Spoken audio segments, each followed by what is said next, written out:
كرام، السلام عليكم ورحمة الله تعالى وبركاته. مصلحة الأرصاد الجوية تنبه من تساقط أمطار غزيرة خلال ليلة اليوم لغاية فجر يوم الغد على أغلب السواحل الغربية الوسطى الشرقية، وحتى بالنسبة للمناطق الداخلية أحيانا تكون مرفوقة بتساقط لحبات البرد، هذا حتى على منطقة الأوراس لغاية ليلة اليوم بإذن الله. بالنسبة ليوم الغد تبقى دائما الرياح قوية ما بين 50 إلى 90 كم في الساعة تهب على كافة المناطق الشمالية. أحيانا تكون هناك هبات قوية قد تفوق 100 كم في الساعة. بالنسبة للأمطار ستكون على فترات، ستزداد غزارة خلال أواخر يوم الغد بحول الله، بداية بسواحل الوسطى وحتى سواحل الغربية. الأمطار ستكون أقل حدة نحو الهضاب العليا. على المناطق الجنوبية الأجواء ستبقى مستقرة على العموم. درجات الحرارة خلال ليلة اليوم سنسجل مقاييس ما بين 6 إلى 9 درجات بأغلب المناطق الداخلية والهضاب العليا، 11 إلى 14 نحو السواحل، 10 درجات ببشار بإن صالح، تقارب 8 درجات بتمن راس، 6 بجنات، 12 بتندوف وأضرار، و14 هذه المرات ستكون على مقياس بمنطقة ورقلة.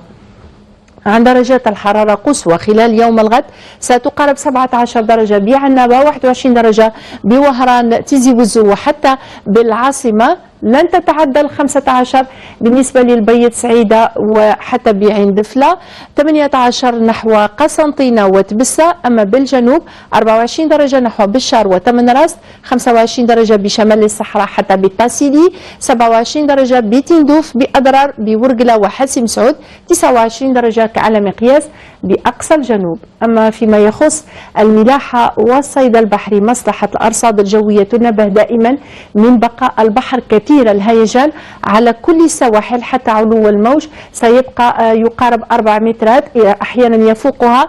سرعة الرياح تصل أحيانا إلى 90 كم في الساعة، تقارب أو تفوق 100 كم في الساعة نحو عرض البحر. إذا يجب أخذ الحيطة والحذر. بالنسبة للأيام القليلة المقبلة، إذا خلال يوم الجمعة بإذن الله تبقى دائما أجواء مضطربة، أمطار على فترات، ستزداد غزارة خلال أواخر الليل أو خلال الليل بإذن الله نحو المناطق الساحلية بالخصوص الوسطى. درجة الحرارة ما بين 12 إلى 21 درجة. سحب عابرة ستشهدها منطقة الواحات، وللإشارة الثلوج ستتساقط على القمم التي يفوق علوها 1200 متر نحو القمم الوسطى الشرقية وكذلك الشرقية. خلال يوم السبت بحول الله تبقى الأمطار حاضرة، تكون على فترات وضعيفة بالمناطق الغربية والهضاب العليا على شكل زخات نحو سواحل الوسطى وكذلك الشرقية. الرياح ستضعف على العموم مقارنة بالأيام الفارطة، تقارب 50 كم في الساعة.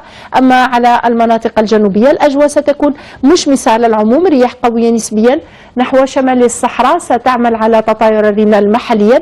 الثلوج تبقى تخص القمم الشرقية التي يفوق علوها 1200 متر مع درجات حرارات منخفضة وباردة تعرف تراجع على كل المناطق الشمالية. يوم الأحد بإذن الله الأجواء ستعرف استقرار تدريجيا، سحب كثيفة خلال الصبيحة، ثم تظهر بعض الإشراقات بعد الظهيرة بحول الله. الرياح تبقى قوية نسبيا نحو كل المناطق الساحلية، ودائما أجواء مستقرة بالمناطق الجنوبية، البرودة تبقى محسوسة. عن وقت شروق الشمس صبيحة الغد على مستوى العاصمة سيكون في حدود الساعة 7 صباحا و52 دقيقة، أما الغروب على الساعة 6 مساء و10 دقائق. مشاهدينا أشكركم على حسن المتابعة، توخي الحيطة والحذر، وإلى اللقاء.